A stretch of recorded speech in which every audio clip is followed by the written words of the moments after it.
राजमहल से दिखने वाले बिग बॉस के इस भव्य महल में जो अंदर राजनीति चल रही है उसको भी तो सबके सामने लाना बहुत आवश्यक है। अब वहां पर धीरे धीरे अनुराग बाबा और पंचर वाला मुनव्वर के पत्ते खुलने शुरू हो गए हैं।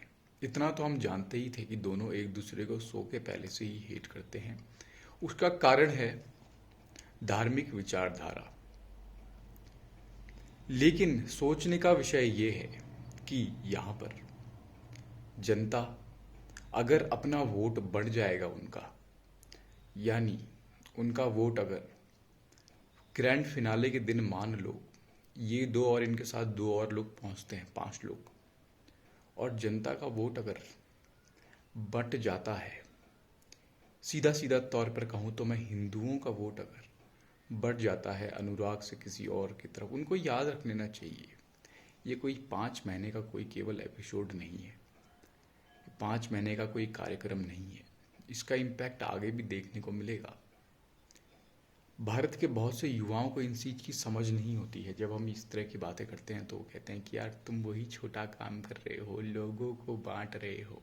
लोग बटे हुए हैं। मैं आपको बता दूं, आप मार्स में बस जाओगे ना तो लोग तब भी बटे ही रहेंगे, क्योंकि ये मनुष्य स्वभाव है। ये मनुष्य ही नहीं, ये प्रकृति का ही स्वभाव है, बंटवारा और फिर उन दो घड़ों के बीच एक युद्ध। वही अब यहाँ पर देखना धीरे धीरे शुरू हो चुका है। इस बात की हमको प्रसन्नता है कि अनुराग अब यहाँ पर लड़ाई कर रहे हैं, लड़ना उन्होंने शुरू कर दिया है।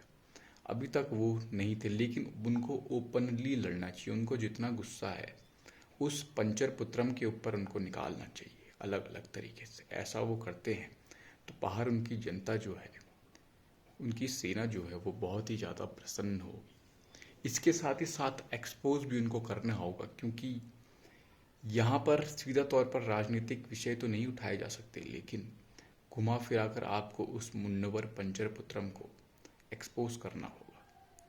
और बाकी जो वहाँ पर सदस्य हैं उनसे भी बचना होगा, क्योंकि वहाँ पर हो सकता है कि वो मनारा जो आपके साथ है वो कोई एक नागिन हो जो आपको बाद में ढस देगी। एक बात आप समझ लीजिए, वहाँ पर आपका कोई भी नहीं होगा मिस्टर अनुराग डोभाल का। उनको बस फोकस करना है कि कैसे ना कैसे वो पंचर पुत्रम को घर के सामने और पूरे फिर देश के सामने एक्सपोज करे नेशनल टीवी पर, पूरी चालाकी से, बुद्धिमानी से। सबसे ज़्यादा पोटेंशियल यहाँ पर इन्हीं के अंदर है, लेकिन वो पोटेंशियल अभी थोड़ा सा विपरीत दिशा में जा रहा है। अगर आप आ ही गए हो जंग के मैदान में तो क्यों ना लड़के जाओ, ये हम कहना चाहेंगे। और इसके साथ ही साथ आपको बस एक और चीज़ ध्यान देनी है, जो आपकी विचारधारा से मेल खाता वहाँ पर कोई है तो उसको अपनी तरफ करके उसको भी सामने वाली पार्टी से युद्ध के मैदान में तैयार रखना होगा। 50% अब शो कंप्लीट हो चुका है, असली महाभारत तो अब शुरू होने वाली है। हम आपको अपडेट देते रहेंगे, बने रहिए इस चैनल पर। और बहुत इस तरह की वीडियो देखने के लिए इंटरटेनमेंट से रिलेटेड, तो उसके लिए मैं आपको डिस्क्रिप्शन में लिंक दे देता हूँ। धन्यवाद।